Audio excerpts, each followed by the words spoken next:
Mesdames et messieurs, bonjour et bienvenue dans ce flash d'information que nous démarrons par cette information.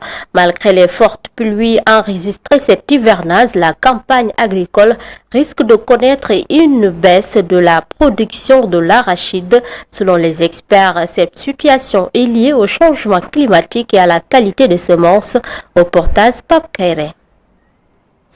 Bien qu'il a beaucoup plu cette année dans le pays, les producteurs en majeure partie constatent une baisse des rendements en ce qui concerne l'arachide. On a un semis normal et un semis tardif. Celle-ci est la semaille normale. Elle n'a pas beaucoup de gousses. On est vraiment désespéré pour en tirer des semences pour le prochain hivernage. On demande au bon Dieu de nous accorder sa miséricorde. L'année dernière, la production était bonne, mais cette année-ci, on a semé, on a fait ce qu'on devait faire. On laisse tout entre les mains de Dieu.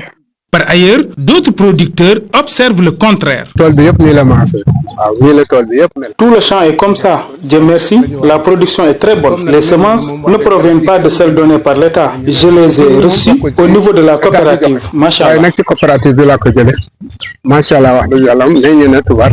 Selon les techniciens, cette situation est due à un problème de semences. Et suite à des missions de l'ANCAR, de l'INP, de la DPV et des services de l'agriculture, la première chose qu'ils ont notée, c'est que la majeure partie de ces parcelles ont utilisé des semences dont les producteurs faisaient même la conservation depuis des années et des années. C'est des variétés vraiment anciennes dont leur capacité germinative ou leur pouvoir de rendement a beaucoup diminué. Des pauses pluviométriques vraiment longues durant les périodes hivernales, mais aussi la perte de fertilité des terres, d'où beaucoup de producteurs doivent revoir leur manière de production.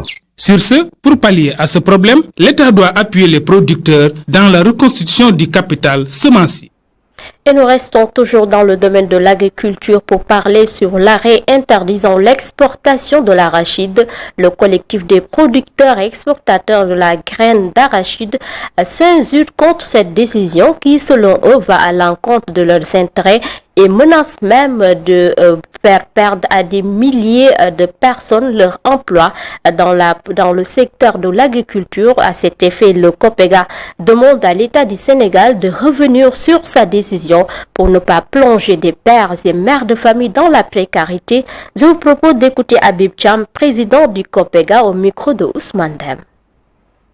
Comme vous le constatez aujourd'hui, on a appelé à une réunion d'urgence parce que c'était vraiment très urgent quand même de faire une analyse quand même de la déclaration de l'agriculture qui prévoyait quand même l'arrêt des exportations. Que tout le monde pense que nous ne soutenons pas la valeur ajoutée, or que dans le cadre de l'export, il y a une transformation primaire qui est effectuée et qui engendre aussi, rien que dans la région de Kaolack, plus de 30 000 personnes.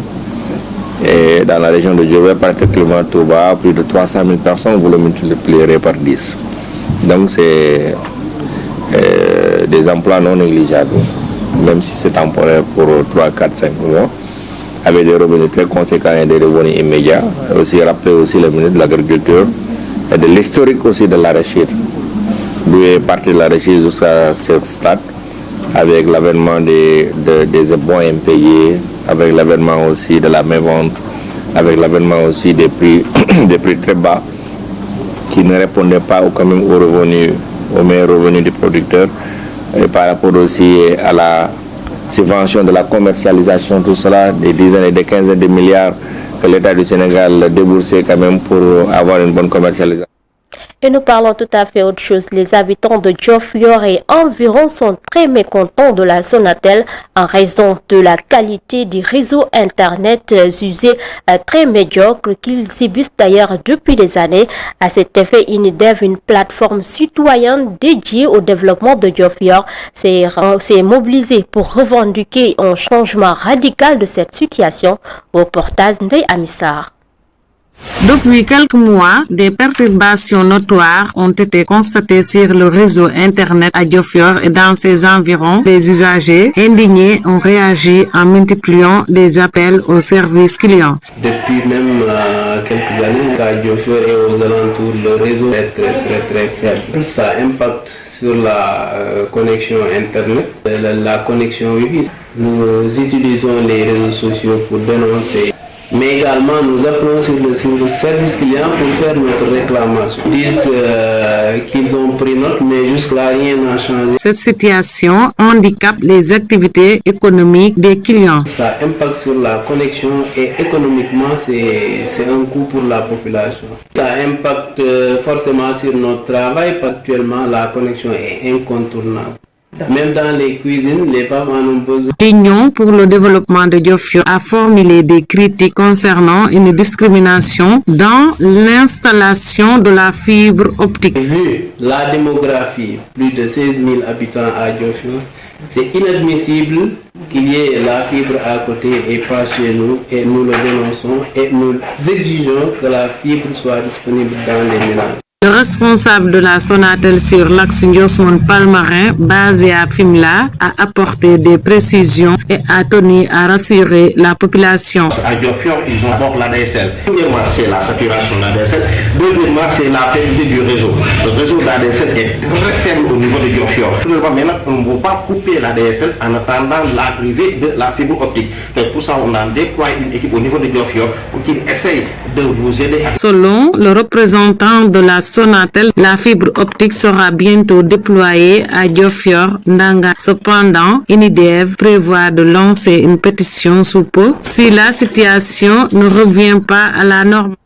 Et à Sédhiou, les députés de la 15e législature sont attendus pour résoudre certaines problématiques liées au coût élevé de la vie et à l'emploi des jeunes, le désenclavement de la région ainsi que l'achèvement des chantiers actuellement à l'arrêt. Ces préoccupations des habitants de la Moyenne Casamance sont exprimées dans ce micro-trottoir de Omar Sissé. Je pense que ce qui est attendu de nos députés, c'est de répondre aux aspirations, encore une fois de plus, des populations. Notamment, c'est le coût de la vie qui est devenu très cher. La question de l'emploi, de l'employabilité, de l'insertion et surtout de la formation des jeunes occupe une place importante. D'autant plus que nous savons que 67% de la population est constituée de jeunes dans ce département. Nous avons beaucoup de jeunes qui ont des talents dans divers domaines, mais malheureusement, le cadre d'épanouissement pose énormément de problèmes. Les services dont nous dépendons de Kolda et de Ziguinchor soient rattachés directement au niveau de Sédhiou et que Sédhiou soit autonome du point de vue administratif comme du point de vue économique. Parce qu'on sait bien qu'il y aura des réformes, mais on attend bien ces réformes-là, que ce soit des réformes positives par rapport à la population, que ce soit dans le secteur de la santé, de l'éducation. Les nouvelles députés fait l'accent surtout sur la nourriture, la sécurité de la vie. Nous appelons parce que les dund bi dafa cher trop.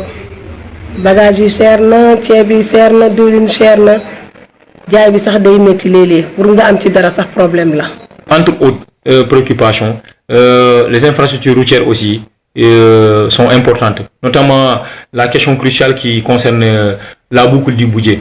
Cette route-là, c'est 95 km qui touche presque 6 communes du département. Et je pense que là, à ce niveau, il y a matière à réfléchir, mais surtout une solution probante à trouver par rapport à cette situation. Jadis, les points sont nombreux. Je pense qu'entre autres, ces gens-là doivent être aux côtés des populations, prendre en charge leurs besoins et attentes pour qu'ils puissent amener ça au niveau de l'hémicycle. Mesdames et messieurs, ça en est tout pour ce flash d'information. Merci de l'avoir suivi et bonne suite de programme sur la RTC.